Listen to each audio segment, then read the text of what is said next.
welcome into another episode of the live DNVR Avalanche Podcast. I'm Nathan Rudolph. With me, as always, is AJ Haefele, and joining us for a roundtable before the season gets underway is Evan Rawal. I'm close on the name. I still can't. Yeah. You got it. All right. We're working on it. Got DNVR right this week so far, so that's good. Wow. We figured, we'd get together and kind of give our thoughts on the Avs, maybe some of the Central Division, and just kind of what we're looking at for the start of the season. AJ, Evan, you guys ready for actual hockey that matters to happen? Oh my God, yes. Yeah, I think the players are too. This long little mini training camp they got going on before the season starts. Yeah, there were some dudes today who were just very like, Let's go. Let's just get to this. All right. Well, before we jump in, we are sponsored by The Green Solution, and you can visit any one of their 17 Colorado locations or browse their entire inventory online at mygreensolution.com. You can check out online and go to your closest TGS Express checkout. Plus, you can receive 20% off your purchase when you use code DNVR20. All right. Let's jump in. Not beat around the bush here. Tomorrow night. 20% off, man. I know. 20% off is dope. It's like one of our best deals. I mean, literally. 20% off the dough, Yeah. perhaps. Yeah. Gonna have to get down on that. So, what else might be dope is if the Avs follow your advice tomorrow night, as you told them to just beat down Calgary. Oh yeah, don't let these dudes get into it at all. Yeah. Don't let them sink their teeth into the game. Don't let them start to feel like they're comfortable. Just go in there and kick them in the head, put up 3 in the first period, and coast the rest of the way. Honestly, the building's going to be rocking. The players are amped up. I don't think I've ever seen Nathan MacKinnon this, ready to play against somebody. He's got all the energy in the world. He didn't do anything in the preseason. He took it very, very, very casually in the preseason. And he's finally got his running mate back with him. As much as it's like, oh, Landy needs to play with Nate. Like, Mac and Mikko have been together for a couple of years now. They're going to stay together. They're going to be the rom-com that wins them a cup someday.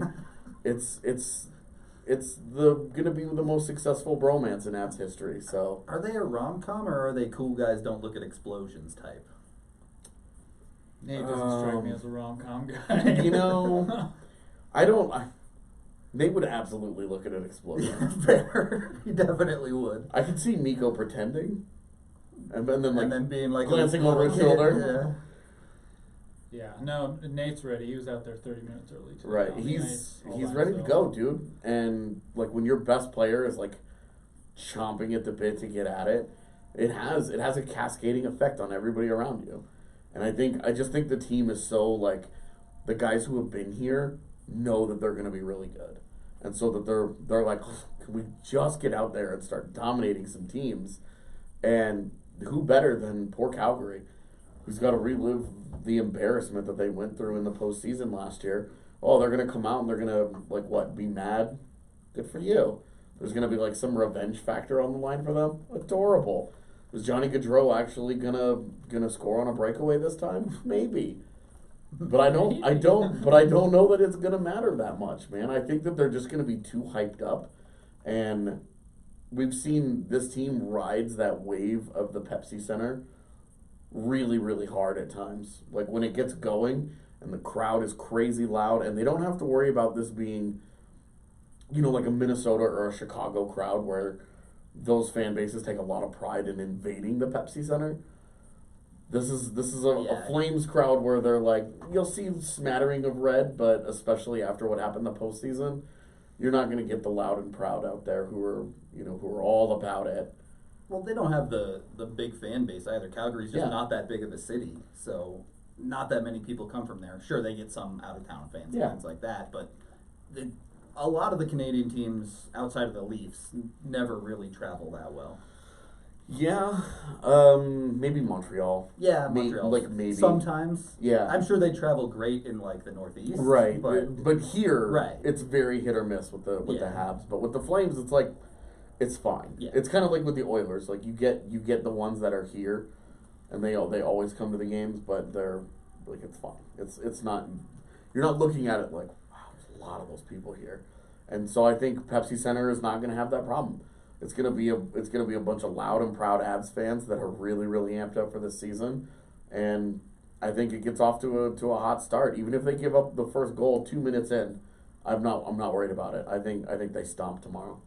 Yeah, it would not be surprising if it was very similar to Game 3 in the playoffs, where they just unloaded. McKinnon and Rand just unloaded in the first period, and it was done. Yeah. In 10 minutes. And then Cale Makar got in on it, and it was just like, all right, well, this is just too ridiculous. And the only reason it was even close those last couple games, he's not even here anymore for the Flames. Yeah. So.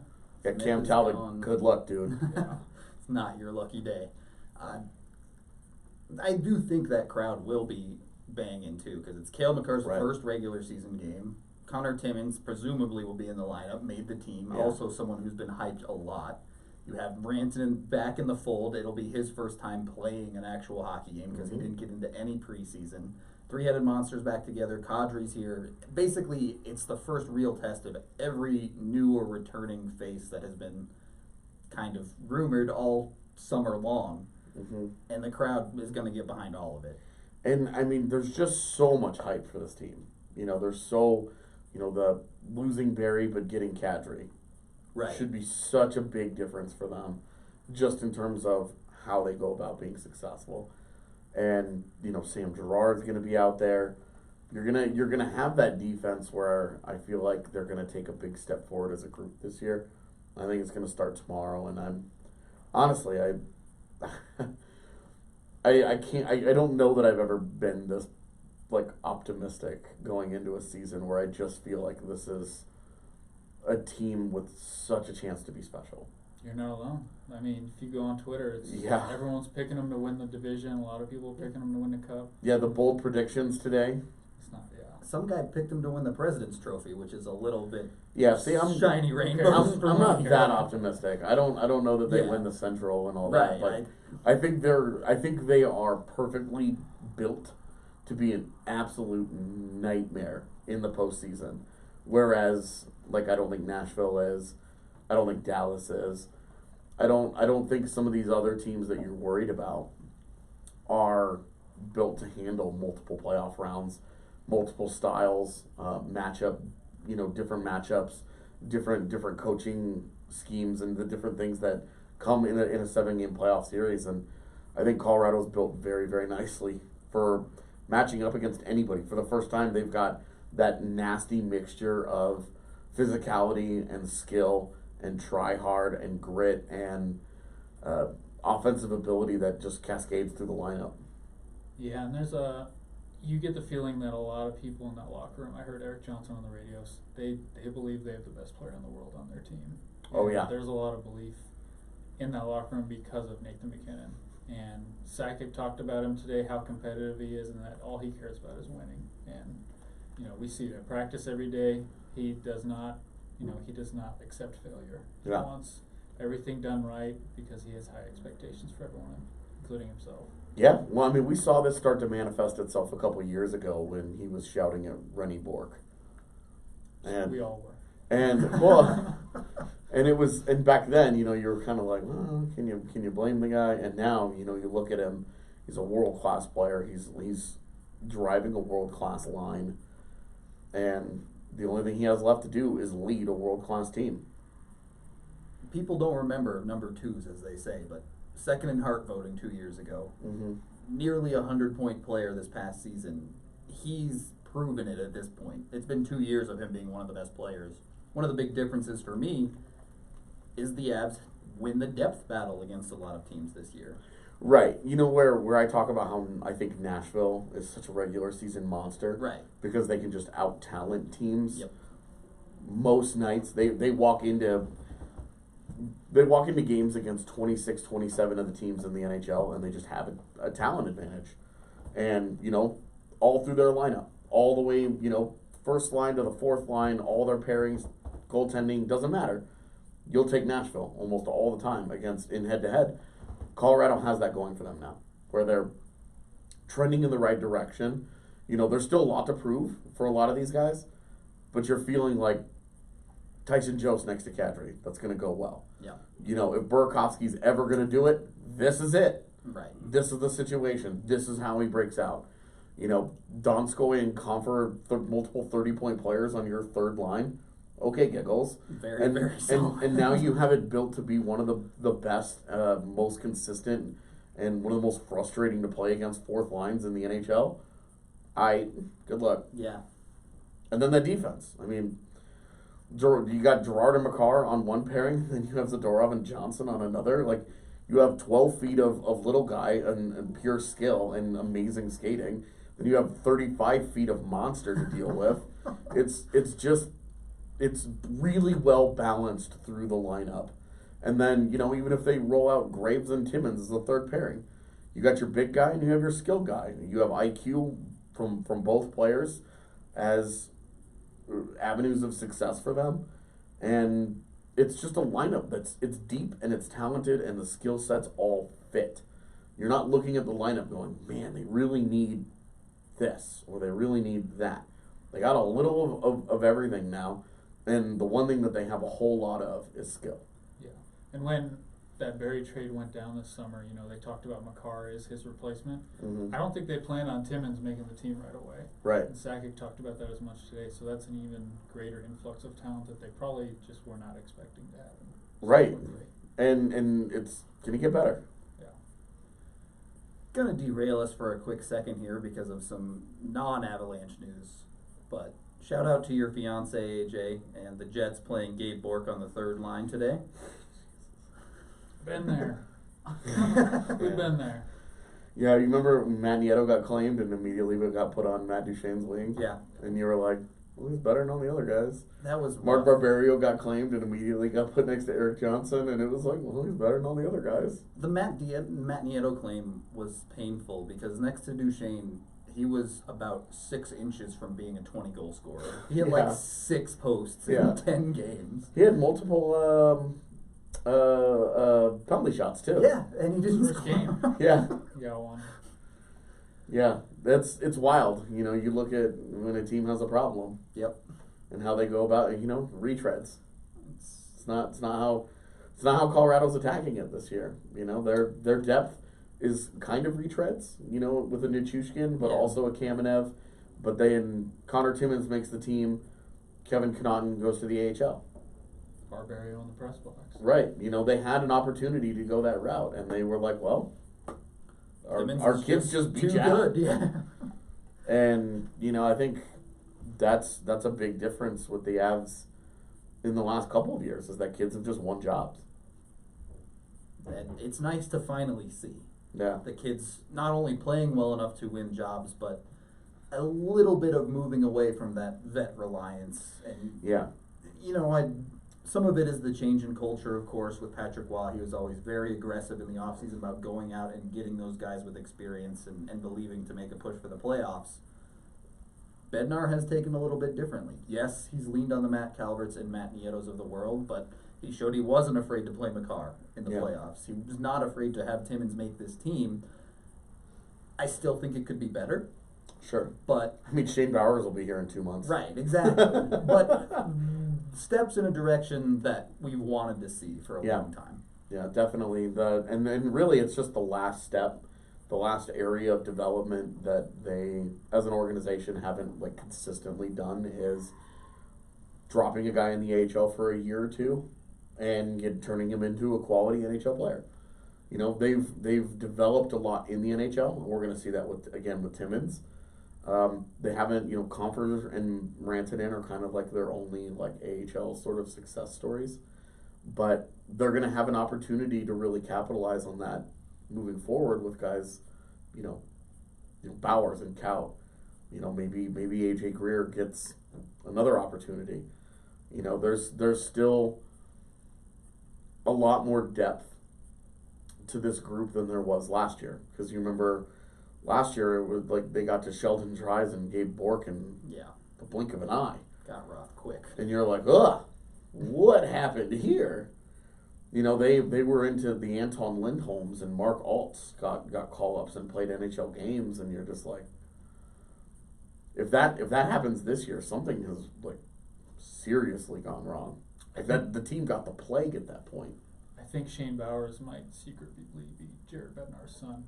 Just the way that he talks about him is, I have never seen Bednar glow the way he talks about him. And even yesterday, he brought him up unsolicited. He's like, you know, I have to talk about Shane Bowers. He was so good. And it's just like, wow. When he was. Yeah. Like, we watched him in those games, and it was like, okay, this kid's for real. Yeah, like we knew that there would be polish. We expected a good two-way player, but this dude just rolled in. He starts dropping assists. He's out playing fools, and you're just like, okay, well, it's not going to be long until this guy's actually here. And you're right. Like, we don't hear Bednar drop effusive praise on players like that, especially unsolicited, where Bednar. he's just like, love you. See you soon. Right, like Well, he's sending candygrams to Loveland. All right, I can drink to the idea that Shane Bowers is Bednar's long-lost son. So, as I Vanna White this Breck Lager for you here, and take a little sip. Breck Brew is the official beer of DNVR. It is actually turning 29 this year, coming up on October 5th. They're having a big old party. They're calling it the Hootenanny, where they're going to have an all-day event. They'll have their Breck beers there. They'll have multiple live stages. AJ's new favorite band, the Disco Biscuits, are heading the event. Can't wait to check that out. Yeah, it's going to be amazing. It's basically just a big party to celebrate Breck Brews. And if you want to find out more on the event, you can go to breckbrew.com/hootenanny. I highly recommend you check it out. Or if you can't check that out, be sure to check out the Breck event calendar over on DNVR. thednvr.com. We have all of our events planned on there. We'll have Breck Brews at those too. Come out, have a good time, watch some hockey, watch some basketball, whatever it is, we'll be there and having a good time. All right, back into the Avs. We've talked about game one with Calgary. We've also talked about the Avs wanting to get off to a hot start here on this 4-game homestand. Mm-hmm. What do they need to do? Where are you looking at with a weaker Minnesota team? Bludgeon them to death. Just crush? Yeah. Fair. It needs to be 7 past Dubnyk again. Someone on NHL radio predicted they were going to be in the finals today. Yeah. And even the radio hosts were like, oh, I don't know about that. That feels aggressive. That's taking your green solution order too far. Yeah. Okay. Technical. It agrees with you. Okay. Yeah. Perfect. See? It knows that it's too far, maybe. I don't know. Its sentience is growing. With Minnesota, is there any concerns about the grittiness, the bullies they tried to be in the preseason? Is that just going to be amped up more? I mean, probably. That's who they want to be. That's their identity this year, is that they're going to be... I don't know what that is. It's freaking me out, though. Who's Boudreaux on the line? He wants to call in and defend Marcus Foligno taking cheap shots at Connor Timmins after goals get scored. Yeah. That's their identity, man. That's who they want to be. That's who they think that they're gonna have to be successful. They're gonna have to muck it up. I think they're gonna be kind of Edmonton Oilers-ish of the last few years, just without Connor McDavid. So bad. Yeah, I think they're okay. Like, their talent level is all right. You look down their lineup and you're like, oh, there's some, like Kevin Fiala's all right. Zach Parise's still a good player. Their defense, I think, is really solid. Their top 4 is going to win them some games. If Dumba's healthy, they have a good defense. Like, Dumba is their electric talent that will absolutely put them over the top in a couple of games, because he can just do things other guys can't. But he's not such a special talent that he's going to make them a consistent threat to deeper teams. And it's not young talent either. Dumba is basically the only solid young guy you have. Yeah, you have Fiala in that, but he's not really in the true solid he's like top 6 He's guy. like a 40-50 point guy. Yeah. Like he's a solid second line guy. You're not talking about this guy as like a game breaker. Exactly. That's their entire team. Right. So second, third line. Well, and that's why I don't think they're going to be like a 60-point team. I think they're like an 80-85 point team, because they do have quality players throughout their lineup. They're just good enough not to be bad. Yeah, exactly. Like they're good enough to stay close enough to the race that they probably do something irresponsible at the deadline. And then, because, they always do. And then eventually fall out of it because they just can't. I don't think they have the horses to keep up with the Central this year. Parise's always struggled to be healthy as one of their top forwards. Suter still coming off of nearly career-ending injury. I mean, they're playing that guy 30 minutes in preseason games. It's insane. And then at some point, that guy, that horse is going to break down. Yeah, right. It's inevitable. Yeah. And they have, 7 more years on that deal left? It's something like that, man. Yeah. It's really crazy. Bobby Bonilla is looking at those deals you guys got pretty solid contracts there.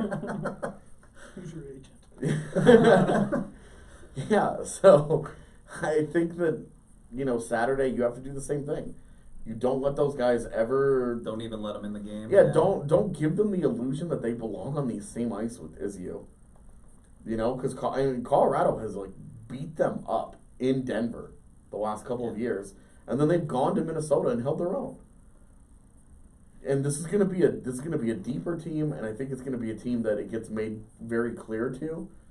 You don't lose to them in Denver. It's not okay. Calgary comes in and beats you, you get over that.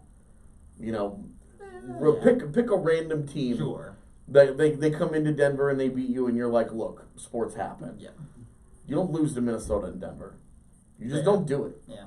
And even if they get off to a hot start, which, I expect them to start 2-0, Bednar has 4 days to bring him back down. Yeah. Work on whatever he needs to feel they need to work on. The they power have play. A little mini training camp next week. Yeah. And then 2 more games. So, the schedule, it's kind of annoying, but in a way it's... Bednar probably likes it. I think their first 10 games are all against quality opponents. Teams that were not bottom of the barrel. Because they get Boston and then Arizona, and that's a tough. Those are two real games, yeah. Yeah, for a home, for a 4-game homestand to start the season, there's no gimme there, and then you go on the road. You're going to Washington, to Pittsburgh, to Florida, to Tampa Bay, to St. Louis, and to Vegas. Yeah. Those are all I just rattled off. 4 of those barns are the toughest barns in the NHL to pick up wins. If you go 500 on that road trip, is that good enough? Hell yeah. I would take 3-3 today. Yeah. On that road trip. Go 3-3. I'm good. I'm good with that. Just don't lose 7-0 to Tampa don't Bay. Get bombed. Don't do that again. Don't lose 1-0 with a goal taken away either. Would be nice. That was at least an entertaining game. True. That, for a 1-0 game, that game had a lot in it. Wild, yeah. But really get off to the strong start. Set the tone early, that especially at home, that you're going to walk into Pepsi Center this year, you're going to have a different animal. Because we saw 2 years ago they were a very good home team, and last year they were a very blah home team until the very end. Yep. In the last 10 to 15 games, when they turned into a buzzsaw that continued through the postseason. They were hard to beat in Denver for, in both of those series. They really were. I think they lost just 1 game in Denver in between both series. Yeah.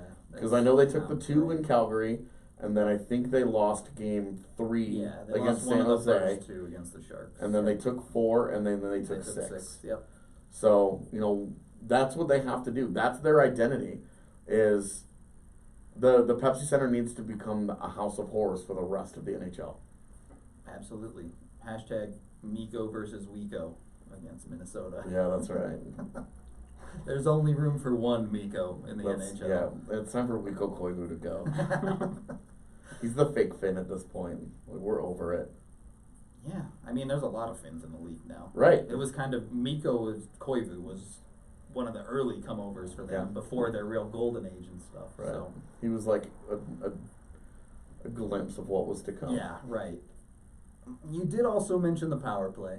Yeah. I know we've talked about it so much, but hey, look, Game 6, all we really have to go off is a fan video from the stands and 3 seconds of highlights from the Avs.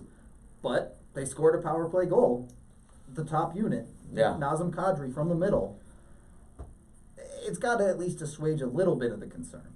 Yeah, absolutely. And knowing that Rantanen's coming back, and that they will be willing to pass to the player on that side of the ice now, it's very helpful. For sure. Helps to use 5 instead of 4. Yeah, well, like they had Andre Burakovsky and JT Compher there at different times where it was like, we just not even. This is an upgrade. This is not Mikko Rantanen. Yeah, you could see Kadri at practice yesterday going, whoa. Yeah, it's a little different. Yeah.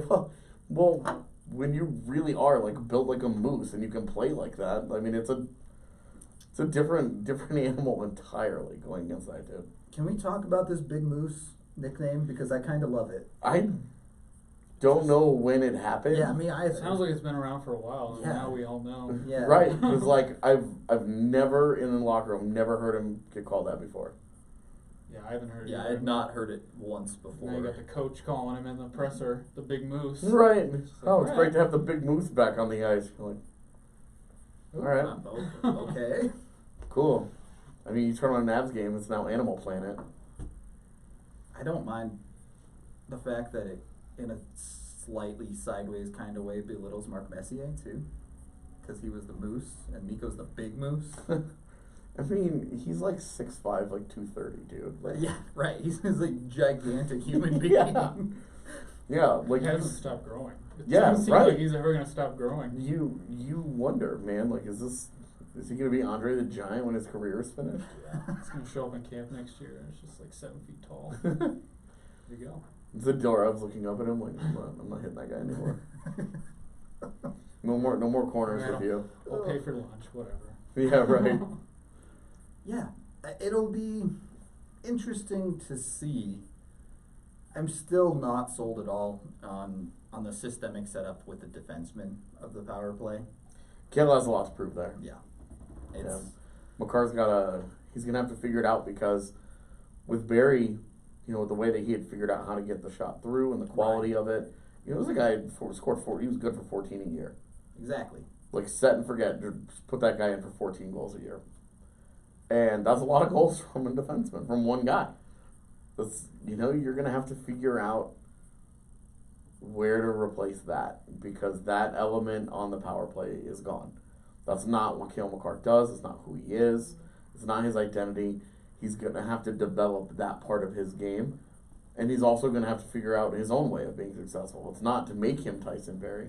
It's to make him Cale Makar, the best, most well-rounded version that they can.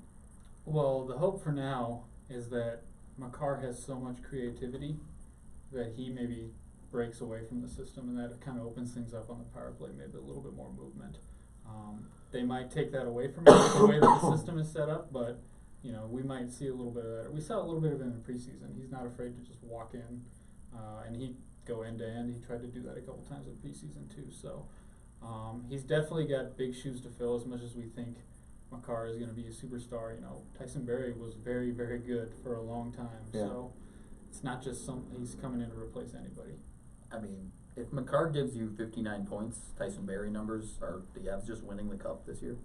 I mean, winning the division, probably. Right? Like the playoffs is a different beast. But I know, you're probably winning the Central if he comes in and has the best rookie year by a defenseman in like 50 years. Yeah. Like he'll have a good week in Vegas at the end of the year. If he has a 59-point rookie season and doesn't win the Calder, I will. They're scoring 100 or something. When those ballots get released, I will talk to my fellow PHWA members behind closed doors. Yeah. Burn it down, man. Yeah, I mean, there's going to be a lot of Molotov cocktails involved in that. Because, I mean, it's unprecedented.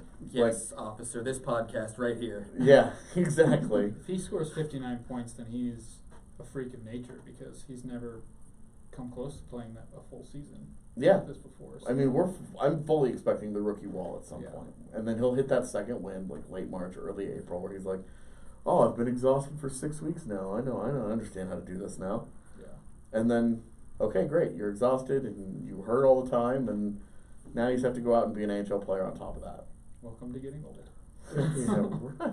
Yeah, I wish I was still young enough to rebound to like rubber, which is a good segue into talking about the Denver Rubber Company, which we're super excited to tell you guys about. He's old. He's in his 20s. I know, I'm like the second youngest person in this room, but I remember what it was like to be younger than this, so.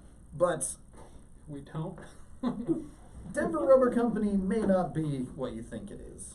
Denver Rubber Company is the most reliable local partner for your long-term projects since 1972. Denver Rubber Company has provided the highest quality of products from custom die-cut gaskets, molded rubber, to custom contract manufacturing and custom hoses. DRC offers innovative solutions to serve a diverse line of industries, including aerospace, pharmaceutical, construction, medical, military, electronics, and so much more. An ISO certified company that will work with you from design to final product that is both effective and will meet your requirements. If you're in need of custom design, material selection for your project, or have a deadline to make for a large order, do not hesitate to call Denver Rubber Company. Call them today at 1-800-259-0010 or visit them online at drcfirst.com/DNVR and tell them who sent you. The wah bobble. Yeah, the wah one's definitely more bobbly. Yeah, the Bork one. Pretty on there, pretty tight. Yeah. Well, I guess maybe waiting 22 years to get your cup gets you a tight neck or something. I don't know. I don't know where I'm going with that. 22 years, man. Yeah. That's a lot of NHL games played. First of all, is Gary Thorne the greatest hockey announcer ever, and is that the best call in the history of the NHL? It's definitely the best call. Yeah, I don't think it's even close. I don't think so either. I mean, obviously we're all sitting here super biased. Yeah, well, I mean, That Korea one when he came back was good but too. Also Gary Thorne. I know. He couldn't pronounce half the names in the league, Yeah. but he was good. He was awesome, and every time I watch a Baltimore Orioles game now, I know. I'm like, I just feel sad that he's not doing hockey anymore. I'm like, dude, stop protecting Manny Machado from being a man baby and like come back to us. Right. Please. Hockey night on ESPN too, with the cool graphics Oh my and those God. squiggly letters and The deuce.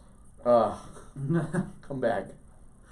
Oh, there's been ESPN. Then you had Fox with Fox Tracks. Back when NBCSN was The versus. glow puck. Yeah. Well, they had it back, sort of, for the All-Star game. But I love the glow puck. Look, it's casual fans appreciate it. Diehards absolutely hate it. That makes it perfect. I didn't care. it made way more sense when HD wasn't a thing. Probably look a lot cooler now. I mean, have you ever gone back and looked at the old graphics? Yeah. Like, The robots fighting between the comeback and the Yeah. commercial. I Should guess they they still bring do. it back for when we stream these games illegally on Reddit? Just Absolutely. For a couple weeks. Someone should code something for their illegal stream to track the yeah, puck. like a Google Chrome extension. Yeah, exactly. Pucktracker.exe. Every time I shout, Oh man, that was unbelievable. Assemble the nerds, Rudy. No, Oh, this would be the most annoying thing. Because you'd be like, oh, I can't wait for this. And you would get 2 minutes into the game and you'd be like, I am uninstalling Yeah, this. this is awful. This was a great idea for fun. I appreciate that somebody did this, but wow, throw this in the trash. And you know it would barely work. Like, it would be Right. tracking people in the stands. That'd be amazing. If there was like the little graphics, and it catches people in the stands Yeah. moving around. Well, Be like a bad 3 miles Insta per filter. hour. It's- Right, and it's got the speed, the Yeah. speedometer on it, and where it's, because when you used to shoot the puck, it would be like 91 miles an hour. yeah. It could catch somebody in the crowd, like throwing popcorn, be like 7 miles an hour. It's a guy on fire that's standing up walking to the bathroom. It'd be perfect for games in Calgary because they do their Sea of Red thing. But Oh, there's yeah. always one guy who wears a Where's Waldo outfit in the crowd. And so, if you watch the crowd shots while the game's playing, Mhm. you play Find Where's Waldo. And See, that would be an awesome extension. Finds it for you and yeah, exactly. puts it on blast. Right. That's what one of my clips last year, one of my most viewed ones, is found Waldo at the Calgary game. Okay, all right. Enough horseplay. Avs, we talked about McCarr. I mean, this is a Broncos town. It is a well, is it right now though? I mean, there's a lot of Broncos people at Avs practice today. Yeah, That's what they're- I'm saying. it was pretty interesting to see a lot of them come over, and then when somebody brings it up, they're like, "No, I love when people get sensitive about that," and you're like, "Yeah, we think it's funny too. Nice to see you." Hey, if they're showing up, I'll take it. Hey, it only means good things are happening for the Avalanche. Yep. It's not. They're not showing up just because the Broncos are bad. They're showing up because the Avs are supposed to be legit. Yeah. So I imagine we'll see a lot more of them this year. I do want to get into some predictions, a little bit, player predictions. Oh God. We did Cale Makar, you and I, a month or two ago. Yeah. I want to revisit those, and I want to get Evan's take on the point totals. Well, part of it I drafted him in fantasy, so I may be a little biased here. I do think he's going to end up with about 49 points. That's my prediction. That's good. That's high. Just being on the power play, it should be relatively easy points. Highest Picked rookie up total there. since Tyler Myers. Yeah. Elite company. Yeah. I mean, For his Rich rookie someday. year. that's the highest rookie total since 1991. Yeah. So And I mean, I'm not sure anyone's walked into as good a situation as he's walking into. right, So That's true. Getting plum PP1 minutes with Nathan McKinnon and You're Dave going to Landeskog get a and few Nico secondary Rantanen assists there, aren't you? Nazem Kadri, who they've made a concerted effort to work through Kadri. They down really low. have pushed it into the middle a lot And more. that's the big change from last year, where Yeah. that guy, the Colin Wilson, JT Compher, Tyson Jost body, Yeah. like you just interchangeable sweater, Right. didn't really matter. They would touch it maybe like twice a power play for 0.5 seconds, Right, and that was it. And yeah. like their whole point was like, if you get the puck, pass it right back to the guy who gave it to you, Yeah. and that is it. Yeah. Kadri's not messing with that. No. If he gets the puck and he thinks that he can shoot it, he's doing it immediately, and he's already made up his mind. Yep. There's no like, oh, I'm gonna hold it, and I'm gonna, do I want to shoot it? No, and he knows if it's coming his way, he knows what he's doing with it already, and it's a huge difference in how they play through that guy. Yeah, So sure. with Makar, I think a lot of, it's going to be a lot of cheap secondary assists where he just throws it down to McKinnon, who just throws it in the middle, and he just fires it on net. And you're like, oh. still counts. I mean, not taking it away. Tyson Barrie had 25 power play points last year, where you go back and you watch him, and a handful of them are him just laying it off, where you're like, well, literally any player in the NHL could have done this. Yeah. He passed it to McKinnon, who sent the seam pass to Rantanen one time, Right, in, like- and it's like, well, Those two guys make the great play, and he makes the easy one and gets the point for it, and you're like, Yahtzee. yep. You just know offensive zone power play, they're putting McKinnon out there, they're putting Makar out there. He's going to get some Yeah. pretty prime minutes in his rookie year. So Yeah. Yeah. 49 points, and I would not be surprised if it's higher. I would be surprised if it's higher. I'll tell you that. Yeah, I've kind of got like 45 picked out as like where I think Yeah. I would draw the ceiling. I like the number 43 just because I like the number 43. You and Kadri But- love. I had him pegged as 10 goals, 30 assists. Okay. That's where I like. Wow, That 10 doesn't- goals. Yeah. That doesn't equal 43. Yeah, roughly 10 goals and 30 assists to break the 40-point mark, and then if he scores more goals, Boy. great. But 10 goals, man. PP1, baby. Yeah. He'll get 5 goals that are deflected by Landeskog, and they just score wrong. So Okay. I could understand that. I'm done. So 45 from you? Yeah, sure. Okay. That's fine. All right. On the flip side, let's go Mikko Rantanen. We've talked about McKinnon. I think we all agree 100 points is the reality. Rantanen, I mean, I think McKinnon's going to be like 110 this year. yeah, just insane. Yeah. I think this is the year he puts, 2 years ago it was dominance at home. Yeah. Where he averaged like 2.8 points per game in Pepsi Center. Yep. And then was like very, very average on the road. And then last year he put it together on both. And I think this is the year where he takes that to another level and puts it all together and removes the third game The in a off row game, without a point, Yeah. and it's he doesn't go more than 2 games without scoring, like all season. And that's where he big, picks up yeah. the 10 points. Right. Is he Because he's gonna have those 4-point nights, but it's about Right, It's like- about avoiding the 0. exactly, and I think that's where that night in and night out consistency I think is the next step for him, where it's like, oh, because we saw maybe 10 games last year where we were like, boy, McKinnon has just been okay tonight. I think those 10 games disappear. Yeah. And because he's just in a different mindset. He's just on a different plane of existence right now. Yeah. When you watch him and you talk to him and, we saw it this morning, the intensity in everything that he's doing when it comes to signing autographs, to playing hockey, he means business. Yeah. He's extremely locked in on winning. That's what he cares about. And I think that'll manifest itself in positive ways because he's not the kind of guy that gets really stuck in his own head and, it doesn't kind of have that, like we used to see with Duchesne, it was a bad thing. He would get in his head. He needed to relax. Way deep in there. And we see with Tyson Jost at times, same kind of problem. There's a certain line emotionally where it gets to be a bad thing. I think with McKinnon, that line isn't there in the same way that it was for those other guys. And I think that he's just wired to see ball, chase ball. He's wired, okay, C Cup, win Cup, raise Cup.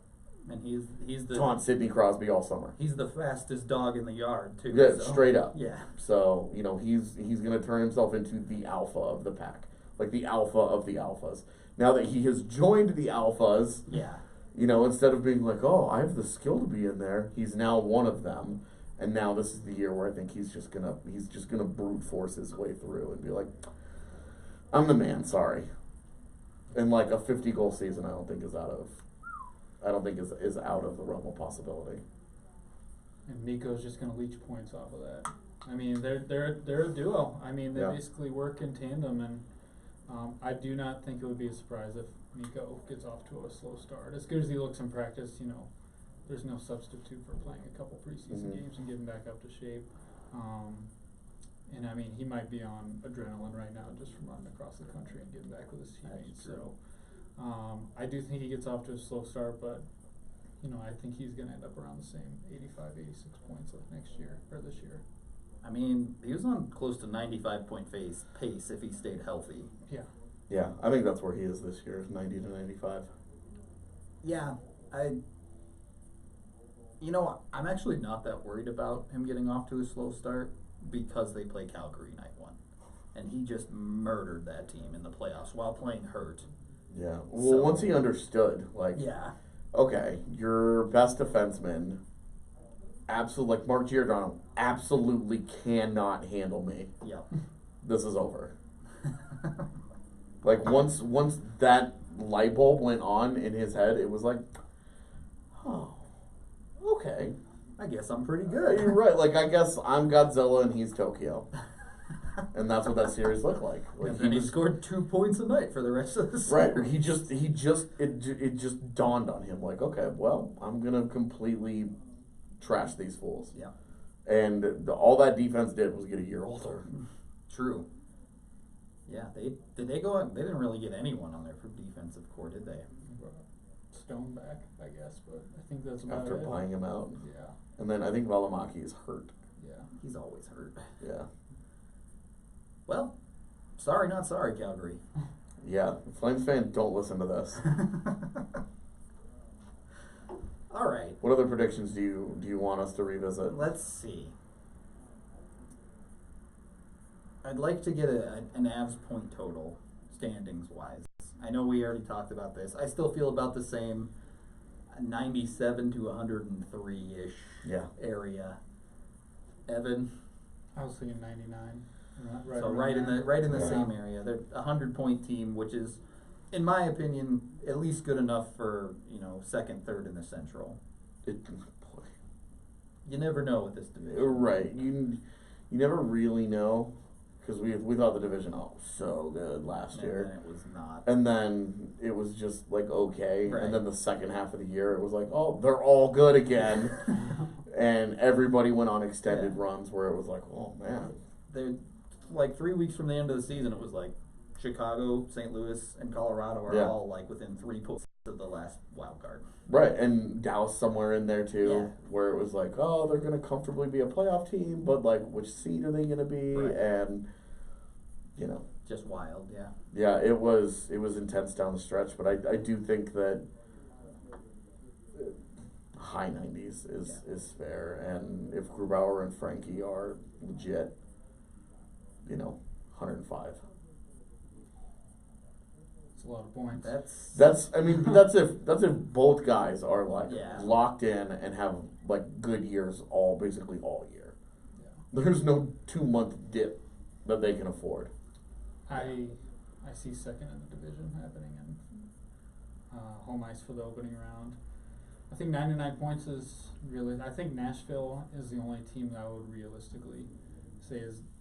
I say definitively better than them right now. Yeah, they're the only team that I feel comfortable is better for the regular season stretch than Colorado. I don't really buy into the Dallas hype. I think they're a good team. I don't think they're division winning. team. I still wonder about the depth with Dallas. I think for they're. sure. Their system hides a lot of. I feel like they're 90 if Ben and Sagan don't find another level, and I think they're 95 to 98ish if those guys if that reverts back to being an elite top line. Dallas is famous for scoring 95 standings points and missing the playoffs with it. They've done it like 6 times this decade if you go back and look. It's crazy. I think they're right in that area. Yeah. I think that would get them in because I think Winnipeg. I think it will too, but Well, and I think Winnipeg is in for like the people who are talking about Winnipeg where they're just like, oh, they could be this, they could be that, and I'm like, I mean, I think there was a conversation there until Buff just decided he was outie. well, then why did he decide that? Yeah. You know, He lost all the other there's pieces. there's clearly a disconnect in that locker room that has continued. I mean, look at what Mark Scheifele was saying during the preseason about, the young guys are all soft, and you've already got like a divide in that room between the old guard and the new guard, and you've got, Mark Scheifele kind of in the middle, but very clearly siding with the old guard. Like, Dude, yeah, your like, teammate. right? Like, is that the best way to get those guys to the next level? And I don't know that it is. Patrick Laine is going to show up and be like, I'll show you a marshmallow, buddy. Like, he's going to go all crazy on him. And I think there's such high potential for a locker room implosion there that I can't pick Winnipeg for anything. I think Chicago finished ahead of Winnipeg. Chicago's the only team I have no feel for. Yeah. Where I'm like, if that defense like gels and comes together and is fine, and they figure out, hey, this is a very slow defense with very little puck moving ability, but that's fine. Just stand there and block shots. Like, maybe they can make something happen, especially if all the chances they've taken on Perlini and Strome and the other Nylander, like if all of those pan out, they could be so filthy.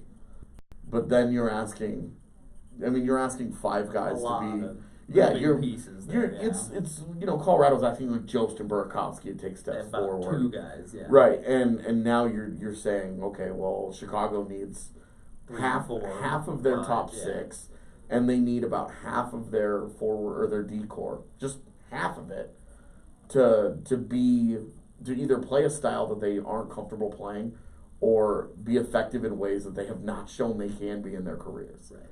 And with Crawford and Leonard, it's easy to buy into the upside there. Oh, well, Crawford's been pretty good in his career. Leonard's coming off an amazing season. But, all factors considered, that was a terrible defensive Chicago team last year. And they got older and they got slower. And in a game that is being built more and more around speed and transition, why in the world you would build that way? I don't understand. And I think